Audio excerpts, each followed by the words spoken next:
आज जिस विषय पर हम लोग बात करेंगे वो है सामाजिक परिवर्तन में सूचना प्रौद्योगिकी की प्रभाव या उसका इफ़ेक्ट।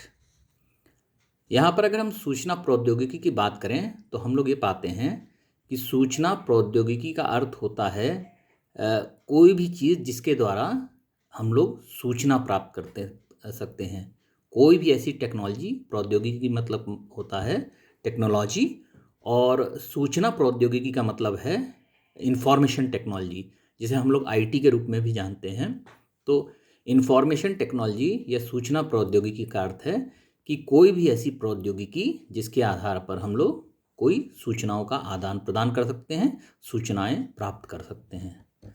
अब अगर वर्तमान समय में सामाजिक परिवर्तन की बात की जाए तो इसमें सूचना प्रौद्योगिकी का बहुत बड़ा महत्व और बहुत बड़ा रोल देखने को मिलता है। इसका बहुत बड़ी भूमिका है सामाजिक परिवर्तन को नियमित और निर्धारित करने में। यहाँ पर ये सूचना प्रौद्योगिकी के अंतर्गत विभिन्न विषयों की सूचनाओं के आदान प्रदान एवं प्रसंस्करण में काम आने वाली प्रबंध तकनीकें जैसे इंटरनेट और ईमेल और मशीनें जैसे कंप्यूटर और मोबाइल आते हैं। इस कंप्यूटर विज्ञान तथा संचार तकनीकी का मिश्रित स्वरूप ही सूचना प्रौद्योगिकी है। ये हम लोग मान के चल सकते हैं कि कंप्यूटर विज्ञान और संचार तकनीक का मिश्रित स्वरूप, मिक्स्ड फॉर्म इंफॉर्मेशन टेक्नोलॉजी या सूचना प्रौद्योगिकी है। और इसके द्वारा क्या किया जाता है? इसके द्वारा कम प्रयास में और कम समय में सूचनाओं का आदान प्रदान और प्रसंस्करण किया जाता है। अब यहाँ हम लोग देखते हैं कि दो तरह की बातें आ रही हैं। एक तो सूचना का आदान प्रदान और दूसरा सूचना का या सूचनाओं का प्रसंस्करण। यहाँ पर जो इंफॉर्मेशन टेक्नोलॉजी है या जो सूचना प्रौद्योगिकी है उसमें सूचनाओं का आदान प्रदान तो किया ही जाता है। इंटरनेट या ईमेल, इन सब के द्वारा हम लोग क्या करते हैं कि एक दूसरे को सूचित करते हैं कोई नई घटना, किसी नई ज्ञानपूर्ण बात से, और उसकी सूचना देते हैं कि यहाँ पर ये हुआ है और इसका ये प्रभाव हो सकता है या इसका ये स्वरूप है, और उसको निरंतर अग्रेषित करके मतलब आगे बढ़ा करके हम लोग उस सूचना को पूरे संसार में कहीं भी या सभी जगह पहुंचा सकते हैं। एक तो सूचनाओं का आदान प्रदान है जो बहुत ही कम समय और कम प्रयास में किया जा सकता है। प्रयास इसलिए कम है कि जैसे पहले होता था डाक के द्वारा या व्यक्ति के द्वारा कोई चीज़ भेजी जाती थी तो बहुत समय लगता था उसमें, और उसमें श्रम भी बहुत लगता था। कई व्यक्ति श्रम करते थे। एक भेजने वाला होता था, पहले लेटर लिखता था, ख़त लिखता था, और उसके बाद उसको ले करके कोई डाकिया दूसरी जगह पर जाता था। फिर डाकिया जो है किसी और को वो देता था अपने पहुंचाने के लिए, और फिर वहाँ पर जब पहुँचता था किसी व्यक्ति के पास तो अगर वो अशिक्षित हो तो उसको पढ़वाने के लिए भी एक व्यक्ति की सहायता लेनी पड़ती थी। तो यहाँ हम देखते हैं बहुत सारा प्रयास और बहुत सारा समय किसी सूचना को पहुँचाने में लगता था। अब यहाँ सूचना प्रौद्योगिकी के द्वारा क्या हो गया है, रियल टाइम इन्फॉर्मेशन का कॉन्सेप्ट आ गया है। रियल टाइम इन्फॉर्मेशन जो वास्तविक समय जिसे हम लोग कह सकते हैं कि समय में या समय के अनुरूप ही सूचनाओं का आदान प्रदान हो जाता है। तुरंत ही जब तक उसका उपयोगिता है सूचना की, तब तक उसी समय में वो सूचना दूसरे व्यक्ति या व्यक्ति समूहों तक पहुंच जाती है। तो यहाँ हम देखते हैं कि सूचना प्रौद्योगिकी के द्वारा सूचनाओं का कम समय में और कम प्रयास में आदान प्रदान होता है। और इसके साथ ही सूचना प्रौद्योगिकी के द्वारा सूचनाओं और ज्ञान की बातों का प्रसंस्करण भी होता है। प्रसंस्करण को हम लोग इंग्लिश में प्रोसेसिंग कह सकते हैं। यहाँ पर देखिए ये चीज़ जो होती है ये दो तरह से कार्य करती है। जब हम किसी चीज़ को, कोई नेचुरल प्रोडक्ट को, कोई भी चीज़ वस्तु होती है जो हमें प्राकृतिक अवस्था में मिलती है, चाहे फल हो चाहे सब्जी हो, तो उसको जब हम प्रसंस्कृत करते हैं, जब उसको प्रोसेस करते हैं तो उसमें तरह तरह के केमिकल्स मिलाते हैं उसके प्रिजर्वेशन के लिए, उसकी स्थायित्व को बनाए रखने के लिए। उसमें कई तरह के हम लोग रासायनिक तत्व डालते हैं, साइट्रिक एसिड और इस तरह के कई चीज़ें डालते हैं। तो यहाँ जब प्रोसेसिंग हम किसी चीज़ की करते हैं तो जैसे फल और सब्जियों में हम लोग अगर बढ़िया चीज़ अगर यूज़ करेंगे, प्रयोग करेंगे, तो उसका प्रसंस्करण बढ़िया होगा, वो जल्दी सड़ेगी नहीं और उसकी जो प्राकृतिक पोषक तत्व हैं वो नष्ट नहीं होंगे। इसी तरह अगर प्रसंस्करण के लिए हम लोग घटिया रासायनिक तत्वों का प्रयोग करेंगे तो क्या होगा, वो चीज़ जल्दी ख़राब हो सकती है, या अगर ख़राब नहीं भी होती है तो उसका स्वाद बिगड़ जाएगा, उसका स्वरूप बदल जाएगा। जिस तरह का स्वाद, जिस तरह का पोषण उसे देना चाहिए, वो वस्तु इस चीज़ को नहीं दे पाएगी। तो यहाँ हम देखते हैं प्रसंस्करण जब सूचनाओं का भी होता है तो यहाँ ये दो तरह से समाज पर प्रभाव डालती है, समाज में परिवर्तन का कारक बनती है। अगर सूचनाओं का प्रसंस्करण इस तरह से होता है कि उसमें जो असामाजिक या समाज को विघटित करने वाली चीज़ें हैं उनको हटा दिया जाए और केवल वो बढ़िया अच्छी चीज़ें रखी जाएं जो समाज को बनाए रखने में कार्यरत हैं, तो सामाजिक संगठन बढ़ता है। इसके विपरीत अगर हम लोग किसी भी सूचना या किसी भी ज्ञान की सामग्री पर कुछ ऐसी चीज़ चढ़ा देते हैं, कुछ ऐसी चीज़ से प्रसंस्कृत उसको कर देते हैं, उस पर कोई ऐसा रासायनिक तत्व की भांति अफवाह या झूठी बात चढ़ा देते हैं जिससे कि सामाजिक विघटन हो जाए, कोई सांप्रदायिक बात, कोई जातिवादी बात, तो यहाँ पर हम लोग देखते हैं कि वही चीज़, वही सूचना समाज के लिए विघटनकारी हो जाती है। तो यहाँ पर समाज में परिवर्तन संगठनकारी होगा या विघटनकारी होगा, ये चीज़ बहुत मायने रखती है सूचना के प्रसंस्करण में। सूचनाओं के आदान प्रदान का तो तटस्थ भाव से आकलन किया जा सकता है, पर सूचना के प्रसंस्करण का आकलन भी करना बहुत मुश्किल होता है। एक तटस्थ भाव से उसका आकलन करना बहुत मुश्किल है।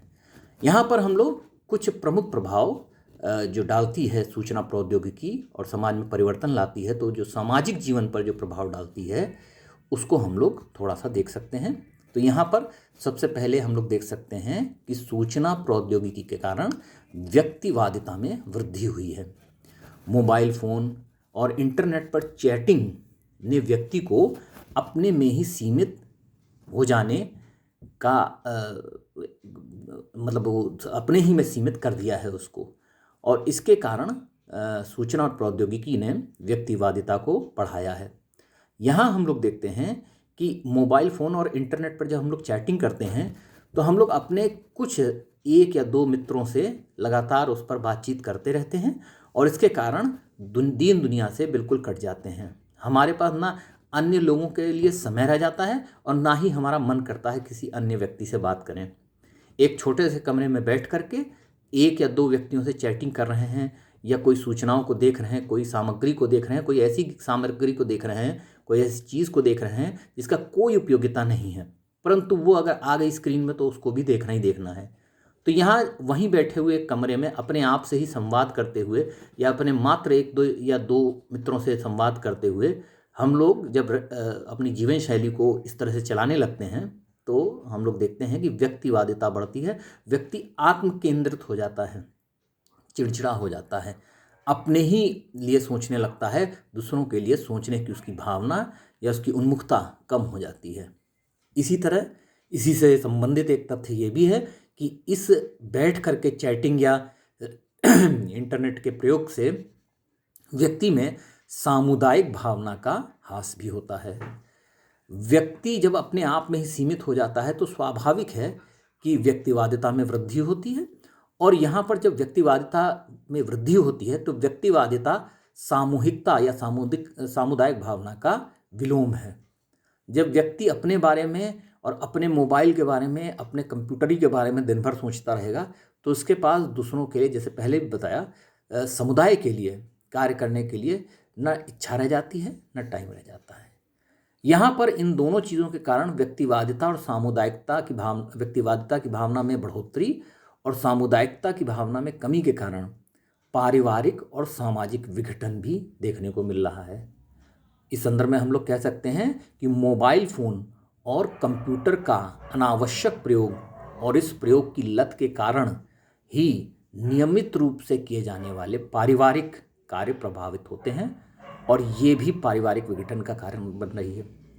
यहाँ पर जब आपको कोई परिवार का सदस्य कोई कार्य कहता है तो अगर आप लोग इंटरनेट चैटिंग में व्यस्त हैं या कोई इंटरनेट पर कोई ऐसी भी सामग्री देख रहे हैं जिसकी आवश्यकता नहीं है, तो आपको उस पारिवारिक कार्य के प्रति विमुखता रहती है।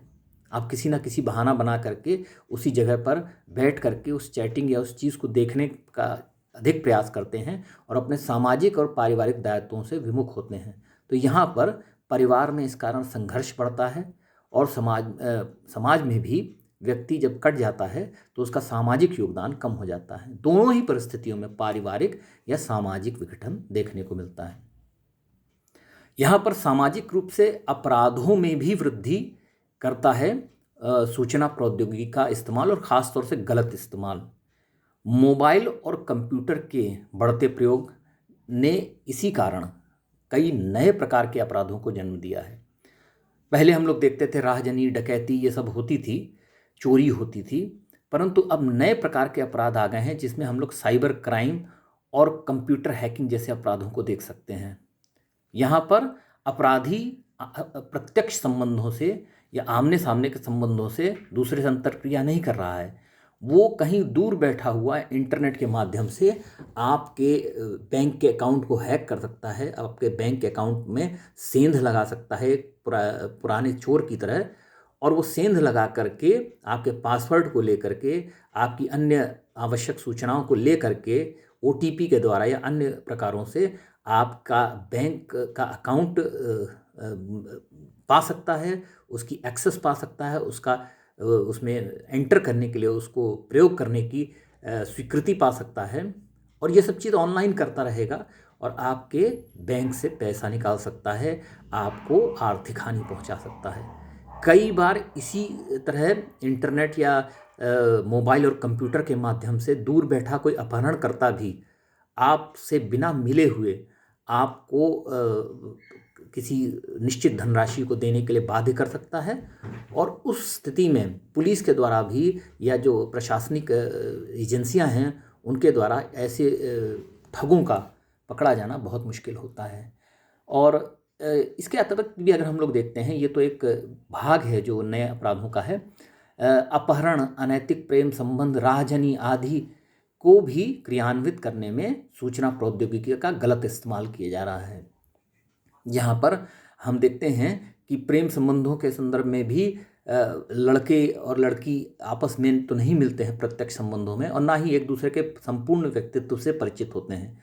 यहाँ पर वो लोग इंटरनेट पे चैटिंग करते हैं। इंटरनेट चैटिंग में जो सबसे अच्छी छवि होती है वो लड़का या लड़की अपनी प्रस्तुत करता है, जिससे दूसरा जो पक्ष है उससे आकर्षित होता है, और कई बार इसी कारण प्रेम विवाह या प्रेम संबंधों के कारण वो लोग कहीं भाग जाते हैं और बाद में उनके लिए बहुत ही ज़्यादा विषम परिस्थितियाँ उत्पन्न होती हैं। तो यहाँ पर कई तरह के अपराध इंटरनेट के द्वारा होने लगे हैं। इसमें सबसे बड़ी बात जो है कि आमने सामने के प्रत्यक्ष संबंधों के न होने के कारण सिर्फ एक लिंक के द्वारा, इंटरनेट जैसी लिंक के द्वारा व्यक्ति अपनी वो छवि प्रस्तुत करता है जो उसकी वास्तव में नहीं है, और उसके आधार पर दूसरे को ठगने में कामयाब हो जाता है। वो छवि या तो उसकी व्यक्तिगत छवि होगी या वो किसी और की छवि लेकर के किसी बैंक के कर्मचारी या किसी वैक्सीनेशन के OTP के द्वारा आपके बैंक अकाउंट या अन्य आवश्यक जो आपके खाते आते हैं उन तक अपनी एक्सेस बनाता है, अपनी पहुंच बनाता है और आपको क्षति पहुंचाता है। तो यहाँ हम देखते हैं कि सूचना प्रौद्योगिकी का इस्तेमाल जब गलत हाथों में पड़ जाता है या उसका अत्यधिक अनावश्यक इस्तेमाल होने लगता है तो सामाजिक रूप से कई समस्याएं ये उत्पन्न करता है।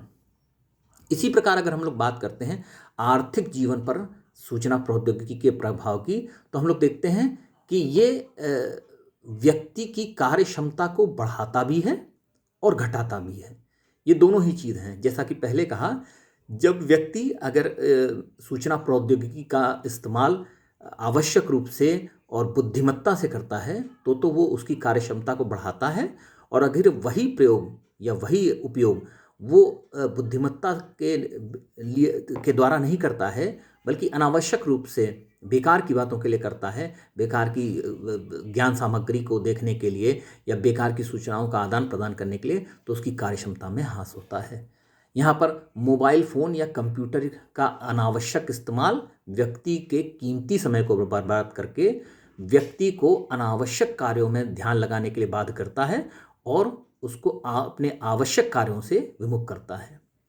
इसी प्रकार अगर इसी का अगर सदुपयोग किया जाए तो यहाँ पर सूचना प्रौद्योगिकी आधारित उद्योगों में इस क्षेत्र हेतु प्रशिक्षित लोग अगर वो प्रशिक्षण अपना अच्छे से प्राप्त कर लिए हैं, कई ऑनलाइन कोर्सेज भी चल रहे हैं जिनके द्वारा किया जाता है। और कोविड जैसी महामारी के समय तो कोविड ये इस तरह के ऑनलाइन कोर्सेज की बहुत ही ज़्यादा आवश्यकता और उपयोगिता हो गई है। तो यहाँ प्रशिक्षित युवा अपने प्रशिक्षण के आधार पर, अपनी शिक्षा के आधार पर और अपनी सूचना प्रौद्योगिकी की भी शिक्षा के आधार पर अपने रोजगार को सुनिश्चित कर सकते हैं। वो अगर अनावश्यक ज्ञान और सामग्री पर अपना ध्यान ना लगाएं जो इंटरनेट पे सूचना प्रौद्योगिकी के द्वारा उपलब्ध है, तो वो अगर सही रूप से ज्ञान सामग्री को आकलित करें, पढ़ें, तो उनके रोजगार के अवसर भी बढ़ सकते हैं। और यहाँ पर बीपीओ और टेलीमार्केटिंग क्षेत्र इसके बड़े उदाहरण हैं। ये दो नए क्षेत्र उभर के आए हैं सूचना प्रौद्योगिकी ही के द्वारा। यहाँ पर जो व्यक्ति थोड़ा बहुत अपना ज्ञान रखता है और कुछ विशेष योग्यताएं रखता है, तो वो इन क्षेत्रों में दो नए सूचना प्रौद्योगिकी द्वारा निर्मित क्षेत्रों में अपना सेवायोजन करवा सकता है। यहाँ पर आर्थिक क्षेत्र में उपभोक्तावाद को बढ़ावा भी देती है सूचना प्रौद्योगिकी। इसका कारण ये है कि नित्य नई प्रौद्योगिकी आधारित जो सूचना प्रौद्योगिकी के उपकरण हैं, जैसे मोबाइल फ़ोन, कंप्यूटर, इनको अपने पास रखने का शौक उपभोक्तावाद को बढ़ा रहा है। बहुराष्ट्रीय मोबाइल कंपनियां इस शौक का अनावश्यक लाभ उठाकर अपने उपकरणों की कम लागत के बावजूद ग्राहकों से ऊंचे मूल्य वसूलती है। यहाँ पर हम देखते हैं कि जो कंप्यूटर और मोबाइल कंपनियां हैं, वो जो हैं अपने उपकरणों को ऊंचे दामों पर भेजती है, ऊंचे दामों पर बेचती है। और यहाँ पर व्यक्ति उसको इसलिए खरीदता है क्योंकि एक नया शौक समाज में आ गया है कि नित नए जो उपकरण आ रहे हैं, चाहे कंप्यूटर हो, चाहे मोबाइल हो, चाहे टैबलेट हो या कोई और उपकरण हो सूचना प्रौद्योगिकी का, इसको लेटेस्ट जो वर्जन है, जो सबसे नवीनतम उसका संस्करण है, वो हमारे पास होना चाहिए। तो एक तरह से उपभोक्तावाद को भी बढ़ाने में सूचना प्रौद्योगिकी का महत्वपूर्ण योगदान हो रहा है। समाज में परिवर्तन आ रहा है। समाज की संस्कृति आध्यात्म से मुड़ करके उपभोक्तावादी संस्कृति की ओर बढ़ रही है। और यहाँ पर जो आर्थिक क्षेत्र में देखा जाए तो मंडी के भाव, बैंक खातों की आहरण और जमा की सूचनाएं, विभिन्न बिलों का भुगतान, नई कई किताबों के ज्ञान से भरी हुई ई बुक्स, इन सब का भी जो एक्सेस है, जो इन तक पहुँचने की वो प्रयास हैं, वो भी सूचना प्रौद्योगिकी सफल करा रही है अगर व्यक्ति अपने ज्ञान को एक सकारात्मक दृष्टिकोण से, एक निर्माणक दृष्टिकोण से प्राप्त करने का प्रयास करें। यहाँ पर अगर हम लोग स्वास्थ्य के संदर्भ में बात करें, स्वास्थ्य के क्षेत्र में क्या परिवर्तन ला रही है सूचना प्रौद्योगिकी, तो हम लोग देखते हैं कि सामान्यतः मोबाइल फ़ोन जैसे सूचना प्रौद्योगिकी उपकरणों की उम्र 2 से 5 साल होती है। कोई भी उपकरण हो सूचना प्रौद्योगिकी का, तो उसकी एक निश्चित आयु सीमा है जो बहुत ज़्यादा बड़ी नहीं है, लंबी नहीं है। और अगर है भी तो उसमें इतने ज़्यादा प्रौद्योगिक परिवर्तन हो जाते हैं बहुत छोटे समय में, बहुत लघु अंतराल में, कि उसको बदलना ही व्यक्ति श्रेयस्कर समझता है। पुराने जो प्रौद्योगिकी है, जो सूचना प्रौद्योगिकी है, उसके आधार पर चलने वाले उपकरणों में कई जो वो होते हैं कार्य क्षमताएँ, वो कम हो जाती हैं और इस कारण नई प्रौद्योगिकी पर आधारित सूचना प्रौद्योगिकी उपकरण हम लोगों को खरीदने पड़ते हैं। तो इसके कारण ये कचरे के रूप में निस्तारण करना इसका एक पर्यावरणीय समस्या बन गया है। अधिकांश ये उपकरण प्लास्टिक के बने होते हैं और इनमें बड़े खतरनाक रासायनिक तत्वों को भी मिला करके बनाया जाता है। तो ये मिट्टी में सड़ते गलते तो है नहीं, ये अगर ऐसे ही डाल दिया जाए तो भूजल या जो जल स्रोत हैं उनको प्रदूषित कर सकते हैं। तो इस तरह से ये एक पर्यावरणीय समस्या है, इनका निस्तारण भी। और इसके साथ ही साथ मोबाइल फ़ोन के उपयोग के समय निकलने वाली मैग्नेटिक रेडिएशन भी एक सीमा से अधिक अगर हो तो ये स्वास्थ्य पर प्रतिकूल प्रभाव डालती है। वस्तुतः इसी कारण 2012 में भारत सरकार द्वारा ये चेतावनी भी जारी की जा चुकी है कि रिहायशी क्षेत्रों में मोबाइल टावर नहीं लगाने चाहिए, क्योंकि आसपास के रहने वालों के स्वास्थ्य पर इसके रेडिएशन से प्रतिकूल प्रभाव पड़ सकता है। तो इस प्रकार हम लोग देखते हैं कि सूचना प्रौद्योगिकी का जो समाज पर प्रभाव है, जो सामाजिक परिवर्तन का पर उसका प्रभाव है, तो वो सकारात्मक भी है और नकारात्मक भी है। आवश्यकता यह है कि व्यक्ति किस प्रकार से उसका प्रयोग करता है। आवश्यक ज्ञान और सूचनाओं के आदान प्रदान के लिए करता है या अनावश्यक चैटिंग और अनावश्यक ज्ञान सामग्री या अराजक सामग्री को देखने और समझने में लगाता है।